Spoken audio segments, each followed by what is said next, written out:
ഫസ്റ്റത്തെ long video ആണ്. ബാക്ക്ഗ്രൗണ്ടിൽ കുറച്ച് നോയ്സ് ഉണ്ടാവും ബിക്കോസ് ദിവാലിൻ്റെ സെലിബ്രേഷൻസ് ഒക്കെ നടന്നുകൊണ്ടിരിക്കുകയാണ്. By the way happy Diwali everyone. ഈ വീഡിയോ ലൈക്കും ഷെയറും സബ്സ്ക്രൈബും ഫുള്ളും കാണണം. ഫസ്റ്റ് ഓഫ് ഓൾ ഞാൻ എന്നെ തന്നെ ഇൻട്രൊഡ്യൂസ് ചെയ്യാം. എൻ്റെ പേര് മേഘന. ഞാനിവിടെ ബാംഗ്ലൂരാണ്. ഇപ്പം 1 ഇയർ നാട്ടാ കോച്ചിങ്ങിന് വേണ്ടിയിട്ട് വന്നതാണ്. ഫസ്റ്റ് ഓഫ് ഓൾ നമുക്ക് കുറച്ച് സ്കിൻ കെയറും കൂടെ ചെയ്യാം. എനിക്ക് നല്ലോണം ടാൻ അടിച്ചിട്ടുണ്ട്. ഞാൻ കുറച്ച് ദിവസമായിട്ട് സൺസ്ക്രീൻ ഇടാൻ മടിയായതുകൊണ്ട് ഞാൻ ചായടിക്കാത്ത പോകുമ്പം വല്ലാണ്ട് വെയിലടിച്ചിട്ട് ആവശ്യത്തിൽ കൂടുതൽ കരിമടിച്ചു. അപ്പം എൻ്റെ ചേച്ചി ഇപ്പം കുറച്ചൊരു മുമ്പ് എനിക്ക് ഇത് കൊണ്ട് തന്നിട്ടുണ്ടായിരുന്നു എക്സ് ഗുഡ്നെസിൻ്റെ ബീറ്റ്റൂട്ട് പൗഡർ. എൻ്റെ ചേച്ചിയും ഇവിടെ ബാംഗ്ലൂരിൽ തന്നെയാണ്. നമ്മൾ രണ്ടുപേരും സെയിം PG-യിലാണ് നിൽക്കുന്നത്. പക്ഷേങ്കിൽ വേറെ വേറെ റൂമിലാണ്. കാരണം ഒരു റൂമിൽ നിന്നിട്ടുണ്ടെങ്കിൽ ഡെയിലി തന്നെയായിരിക്കും. അതുകൊണ്ട് അവൾ 4th ഫ്ലോറിലും ഞാൻ 5th ഫ്ലോറിലാണ് നിൽക്കുന്നത്. നമ്മൾ ടാൻ അടിക്കുമ്പോൾ ഫസ്റ്റ് ചെയ്യേണ്ട കാര്യം ചേച്ചീൻ്റെ ഓരോ പ്രോഡക്റ്റ്സ് എടുക്കണം, കേൾക്കണം. തോന്നില്ലെങ്കിൽ ഭാഗ്യം. ചെറുപ്പത്തിൽ ഒരു ദിവസം അച്ഛൻ അമ്മയൊക്കെ കൂടിയിട്ട് പുല്ല് പറിക്കാൻ വേണ്ടിയിട്ട് താഴത്തെ വീട്ടിൽ താഴത്തെ പറമ്പിൽ പോയിട്ടുണ്ടായിരുന്നു. അപ്പം ഞാൻ എന്ത് ചെയ്തു, ഞാൻ അവിടെ ഒറ്റയ്ക്ക് ഇരിക്കുകയായിരുന്നു. എനിക്ക് ഭയങ്കരമായിട്ട് ബോറടിച്ചു. അപ്പം ഞാൻ എന്ത് ചെയ്തെന്ന് വെച്ചാൽ ഞാൻ നോക്കുമ്പം ഒരു കട്ടിൽ സ്പോഞ്ചിലായിരുന്നു. ഞാൻ സ്പോഞ്ച് എടുത്തപ്പോൾ അതിൻ്റെ ഇടയിൽ ബ്ലേഡ് കണ്ടു. അപ്പം ഞാൻ വിചാരിച്ചാൽ അതിനെ സ്പോഞ്ച് മുറിച്ച് കളിക്കാമെന്ന് വിചാരിച്ചിട്ട് ഞാനത് രണ്ടും എടുത്തു. ബ്ലേഡിന് നല്ല മൂർച്ചയുണ്ടായിരുന്നു. എന്നിട്ട് ഞാൻ എന്ത് ചെയ്തെന്ന് വെച്ചാൽ കട്ട് ചെയ്തു കുറച്ച് നേരം. അപ്പം കുറച്ച് കട്ട് ചെയ്തപ്പോഴത്തേക്ക് എൻ്റെ കൈ മുറിഞ്ഞു. ഞാനന്ന് കുഞ്ഞാണ്. അപ്പം ഞാൻ എന്തെന്ന് വെച്ചാൽ എനിക്ക് പേടിയായി, വഴക്ക് കിട്ടുമല്ലോ. ഞാനാകുമ്പോൾ ബ്ലേഡ് എടുത്തത്. അങ്ങനെ ഞാൻ എന്തെന്ന് വെച്ചാൽ ബ്ലേഡും സ്പോഞ്ചും ഒക്കെ അങ്ങനെ തന്നെ വെച്ചു. എന്നിട്ട് ഞാൻ മാറിയിരുന്നു ഒച്ചത്തിൽ കരഞ്ഞു. ഞാൻ പണ്ടേ ഭയങ്കര കീഴ്പ്പാറുമാണ്. അതായത് തൊട്ടയും പിടിച്ചാലും ഇങ്ങനെ തുറന്ന് ഞാൻ കരയും. വെറും ശല്യമായിരുന്നു നാട്ടുകാർക്കെല്ലാം, വീട്ടുകാർക്കും.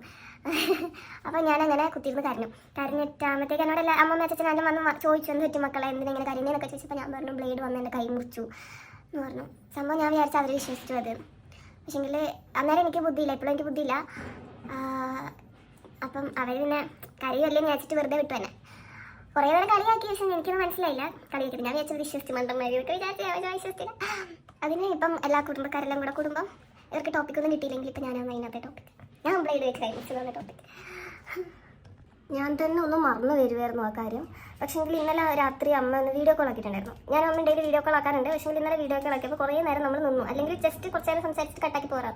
പക്ഷേ ഞാൻ അമ്മേനോട് ഏതൊരു ദുർബല നിമിഷത്തിൽ പറഞ്ഞു, അമ്മ കട്ടാക്കല്ല, കുറച്ച് നേരം വന്നിട്ട് പോകുന്നു പറഞ്ഞു. അപ്പോൾ ടോപ്പിക്കില്ല സംസാരിക്കാൻ രണ്ടുപേർക്കും. അപ്പോൾ അമ്മേനെ ഫസ്റ്റ് വെച്ച് കാര്യം ഇതായിരുന്നു, നീ പണ്ട് കൈ മുറിച്ച് ഓർമ്മയുണ്ടെന്ന് എനിക്ക്. പിന്നെ വേറെ വഴിയില്ല, എനിക്ക് അങ്ങനെ കോൾ കട്ടാക്കി. അങ്ങനെയുള്ള എല്ലാ കുൽസിത പ്രവർത്തികളും എന്നെക്കൊണ്ട് പറ്റുന്ന രീതിയിൽ ഞാൻ ചെയ്തിട്ടുണ്ട്. അതിന് കുറേ ഇപ്പം എന്താ, എനിക്ക് ഷോർട്ട്സ് ഇട്ടിട്ട് എവിടെയും പോകാൻ പറ്റില്ല. എനിക്ക് അല്ലെങ്കിൽ ഒന്നും എൻ്റെ മുട്ടൊന്നും കാണിക്കാൻ പറ്റില്ല. കാരണം എന്താ വെച്ചാൽ ചെറുപ്പത്തിൽ കാണിച്ച ഒരു കുസൃതി കാരണം എല്ലാം എൻ്റെ കാലിൽ, നെറ്റിയിൽ, തലേൻ്റെ ബാക്കിൽ എല്ലാം ഉണ്ട്. അതായത് ഒടുക്കത്തെ കൃത്യമായിട്ടൊരു കുട്ടിയായിരുന്നു. 1 മിനിറ്റ് 5 മിനിറ്റ് പോലും വെറുതെ ഇരിക്കില്ലായിരുന്നു. പിന്നെ ചെറുപ്പത്തിൽ ഡ്രസ്സ് ഇടാണ്ട് പോവുക. അതായത് എന്തെങ്കിലും ഒരു തല്ലുണ്ടായാൽ ഫസ്റ്റ് ഞാൻ ചെയ്യുന്ന കാര്യം എന്താണെന്ന് വെച്ചാൽ എൻ്റെ ഡ്രസ്സ് മൊത്തം, ഞാൻ കുഞ്ഞ് മീൻസ് ഒരു 1ൽ പഠിക്കുന്ന ആ ഒരു ടൈം വരെ, LKG UKG 1 ആ ഒരു ടൈം വരെ അംഗൻവാടിയുണ്ട്. ആ ടൈം വരെ ഞാൻ ചെയ്തുകൊണ്ടിരിക്കുന്ന കാര്യം എന്ന് പറയുന്നത്, എന്തെങ്കിലും ഒരു പ്രശ്നം വന്നാൽ ഞാൻ ഫസ്റ്റ് ചെയ്യുന്ന കാര്യം എൻ്റെ ഡ്രസ്സ് മൊത്തം ഞാൻ അയച്ച് കളയും.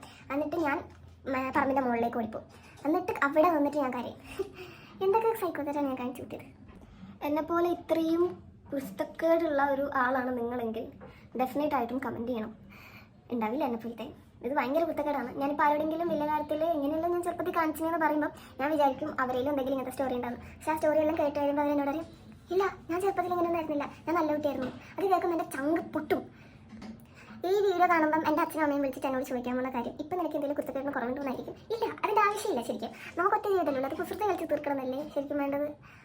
ഇപ്പോഴും ഞാൻ തട്ടി വീഴുന്നതിനും കുസൃതി കാണിക്കുന്നതിനും കൈമുറിക്കുന്നതിനും ഒരു കുറവുമില്ല. ഞാൻ പറ്റുന്ന രീതിയിൽ എന്നെക്കൊണ്ട് ഞാൻ കൈമുറിക്കാറുണ്ട്. അപ്പം അത്രേ ഉള്ളൂ. കൂടുതൽ കുത്തക്കേട് ഞാൻ പറയുന്നില്ല. അപ്പം എല്ലാവരും, ഞാൻ ഒരു പ്രാവശ്യം ഓൾറെഡി പറഞ്ഞു, എന്നാലും ലൈക്ക്, ഷെയർ ആൻഡ് സബ്സ്ക്രൈബ് ചെയ്യുക. ബൈ.